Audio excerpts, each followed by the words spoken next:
नमस्कार विद्यार्थी मित्रांनो, स्टडी फ्लो कोर्सेस मध्ये आपलं पुन्हा एकदा सर्वांचं स्वागत आहे.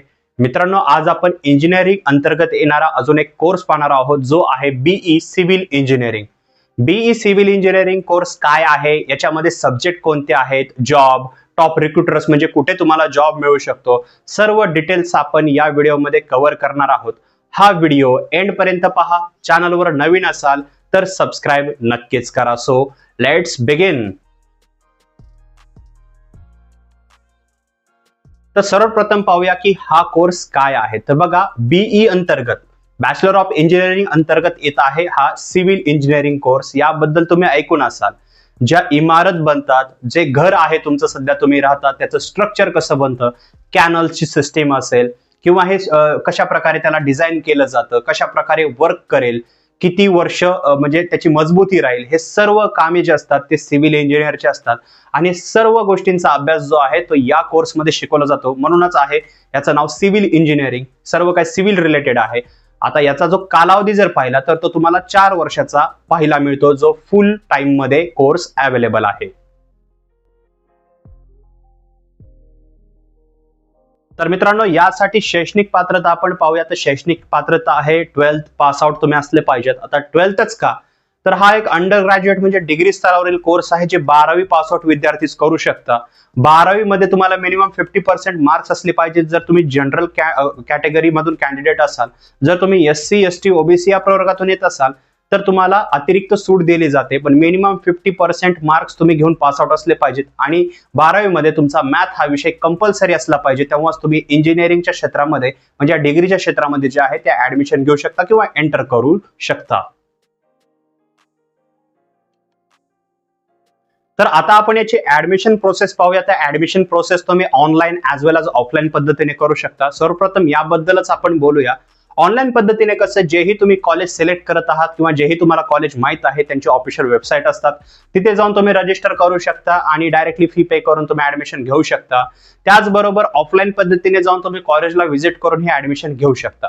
पण काही ठिकाणी 2 पद्धती चालतात. एक एंट्रन्स एक्झाम असते आणि दुसरं मेरिट बेस असते. आता मेरिट बेस कशी आहे, तर तुमचे 12वीचे जे मार्क्स असतात, तुम्हाला किती टक्के पडलेले आहेत त्या टक्केवारीच्या बेसिसवर जे आहे तुम्हाला कॉलेज सिलेक्ट करता येते. आफ्टर दॅट तुम्ही कॉलेजमध्ये जाऊन तुमचे डॉक्युमेंट सबमिट करून जे आहे फी पे करून इझिली ऍडमिशन घेऊ शकता. पण जे टॉपचे कॉलेजेस असतात किंवा मोस्ट ऑफ जे असतात 1% किंवा 2% कॉलेजेस, तिथे जे एंट्रन्स एक्झाम असते ती घेतली जाते, जे की कॉलेज लेवलचे असते. पण तुम्ही जे 11वी 12वी मध्ये अभ्यासलेला असेल विषय, त्या विषयाच्या बेसिसवर तुमची एंट्रन्स एक्झाम होते. त्या एंट्रन्स एक्झामला तुम्हाला अपेअर व्हावं लागतं, ती एक्झाम द्यावी लागते, त्याच्यामध्ये पास आउट व्हावं लागतं, मेरिटमध्ये यावं लागतं, तुम्हाला शॉर्टलिस्ट केलं जातं. आफ्टर दॅट तुम्ही तुमची सीट जी असतील ती क्लेम करू शकता, फी पे करून ऍडमिशन घेऊ शकता. म्हणजे याचे जे ऍडमिशन आहे ते मेरिट बेस ऍज वेल एज एंट्रन्स एक्झाम बेसवर असते आणि ते तुम्ही ऑनलाईन ऍज वेल एज ऑफलाईन पद्धतीने करू शकता. आता आपण याचा कालावधी बद्दल पाहूया. तर सुरुवातीलाच मी तुम्हाला सांगितलेलं आहे की कालावधी 4 वर्षाचा तुम्हाला पाहायला मिळतो. या 4 वर्षामध्ये प्रत्येक वर्षी तुम्हाला 2 सेमिस्टर असे 4 वर्षामध्ये 8 सेमिस्टरचा तुम्हाला अभ्यास करावा लागतो. हे 8ही सेमिस्टर जे असतात क्रुशियल इम्पॉर्टंट असतात. हे 8ही सेमिस्टर तुम्हाला पास आउट करावे लागतात. जर तुम्ही चांगल्या कॉलेजमध्ये ऍडमिशन घेतले असेल तर लास्ट इयरमध्ये म्हणजेच 7व्या ते 8व्या सेमिस्टरमध्ये कॅम्पस येतात. त्या कॅम्पस थ्रू तुमचं सिलेक्शन होऊ शकतं. पण त्यासाठी तुमच्याकडे स्किल्स, तुमचा अभ्यास चांगला असणं महत्वाचं आहे. पण जर तुम्ही डिसेंट कॉलेजमधून डिग्री कंप्लीट करत असाल तर 4 वर्षानंतर म्हणजेच हे 8 सेमिस्टर कंप्लीट केल्यानंतर तुम्हाला डिग्रीचे सर्टिफिकेट मिळते. हे डिग्रीचे सर्टिफिकेट तुम्ही कोणत्याही गव्हर्नमेंट जॉबला अपेअर होण्यासाठी वापरू शकता. म्हणजे एलिजिबिलिटी असते डिग्रीची, तर तिथे अपेअर होऊ शकता. त्याचबरोबर तुम्ही प्रायव्हेट सेक्टरमध्ये जॉब मिळवण्यासाठी याचा वापर करू शकता किंवा तुम्हाला जे बीई नंतर एमई जे आहे म्हणजे पोस्ट ग्रॅज्युएशन असेल किंवा मास्टर्स असेल, पीएचडी असेल, हे करू शकता. तर याच्यामध्ये ज्या आहेत त्या संधी तुम्हाला पुढे जाऊन ज्या आहेत त्या अचीव करता येतात.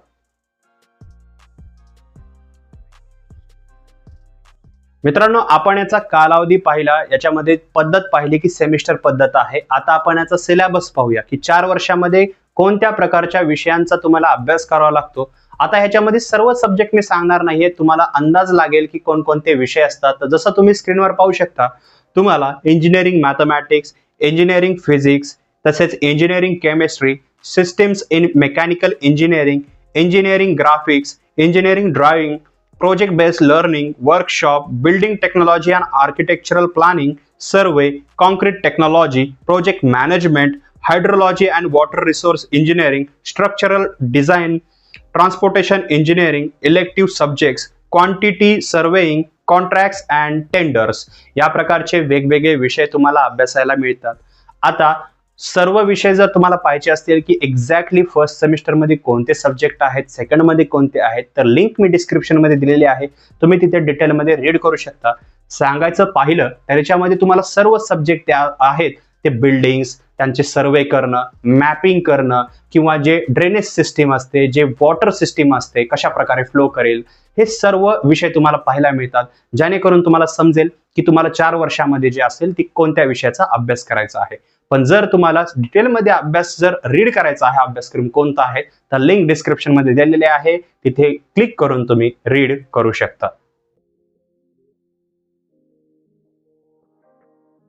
मित्रांनो, आता याच्या कॉलेजेस बद्दल पाहूया की तुम्हाला ऍडमिशन जे आहे ते कुठे कुठे मिळू शकतं.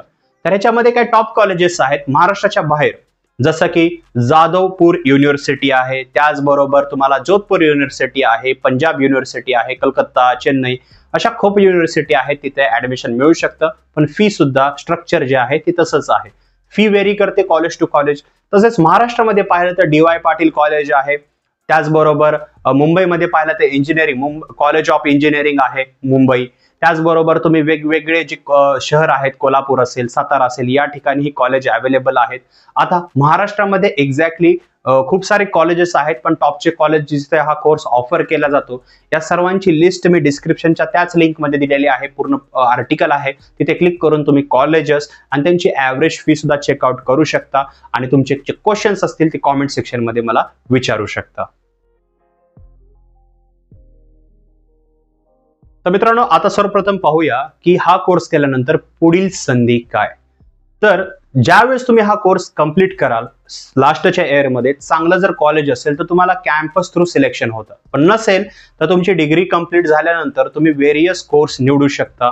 तुम्हाला वेगळ्या फील्डमध्ये सुद्धा जाता येतं किंवा तुम्ही पोस्ट ग्रॅज्युएशन सुद्धा करू शकता. पुढे तुम्ही जे मास्टर्स असेल, PhD असेल तेही करू शकता, पण हे तुमच्या माइंडसेटवर, तुमच्या वेळेवर डिपेंड आहे की तुम्ही जीवनाचा किती वेळ म्हणजे किती वर्ष याच्यासाठी देण्यासाठी तयार आहात, या स्किल्स मिळवण्यासाठी तयार आहात. हे सर्व तुमच्या डिसिजनवर डिपेंड आहे.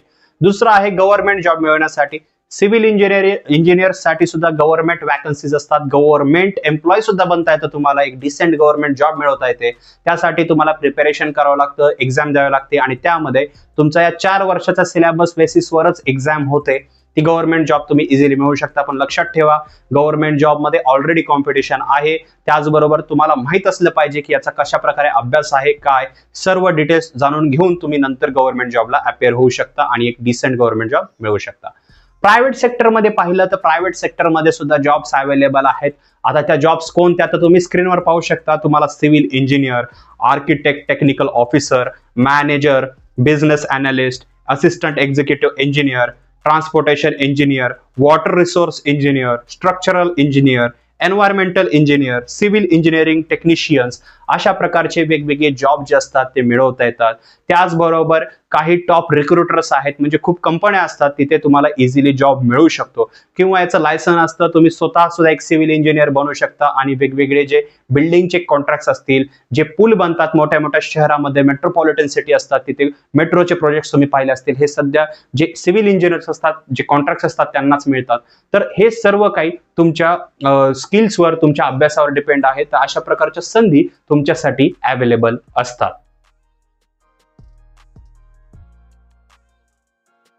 तर मित्रांनो, लास्ट बट नॉट लिस्ट आता पाहूया की हा कोर्स का आणि कोणी निवडावा. तर विद्यार्थी मित्रांनो, सिव्हिल इंजिनिअरिंग हा खूप सध्या कॉमन कोर्स आहे, खूप जण करतात. जर तुम्हाला बिल्डिंग बनवणे, बिल्डिंग कसं स्ट्रक्चर उभा करायचं आहे, त्याची डिझाईन कशी करायची आहे, वॉटर मॅनेजमेंट, एन्व्हायरमेंटल इंजिनियर बनायचं असेल, वॉटर मॅनेजमेंट इंजिनियर बनायचं असेल, किंवा तुम्हाला प्रायव्हेट सेक्टरमध्ये जॉब मिळवायचा आहे, किंवा गव्हर्नमेंट एक्झामसाठी अपेअर व्हायचं आहे, गव्हर्नमेंटचा डिसेंट जॉब मिळवायचा आहे, पुढे जाऊन तुम्हाला PG करायचं आहे, ज्याही गोष्टी आपण पाहिल्या यामध्ये अभ्यासक्रम असेल, कोणत्याही विषयामध्ये तुम्हाला आवड असेल आणि जर तुम्हाला सिव्हिल इंजिनिअरिंग किंवा इंजिनिअरिंग मधला कोर्स करायचा असेल जो अशा प्रकारचा आहे, तर तुम्ही या कोर्सला निवडू शकता.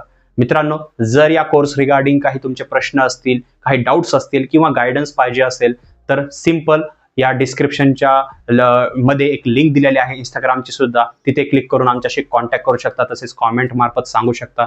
तसेच पहिली लिंक आहे त्याला क्लिक करून तुम्ही सिलेबस रीड करू शकता, कॉलेज, त्यांची ॲव्हरेज फी, जॉब्स, त्यांचं जॉबचं काम काय असतं, म्हणजे जॉब रोल काय असतो आणि त्याचा ॲव्हरेज मंथली पॅकेज किती मिळू शकतं हे तुम्ही रीड करू शकता. तसेच आमच्याशी इंस्टाग्रामवर कनेक्ट करा विसरू नका. चॅनलला सबस्क्राईब करा, इतरांबरोबर हा व्हिडिओ नक्की शेअर करा आणि मी भेटतो तुम्हाला पुढच्या व्हिडिओमध्ये. तोपर्यंत थँक्स फॉर वॉचिंग.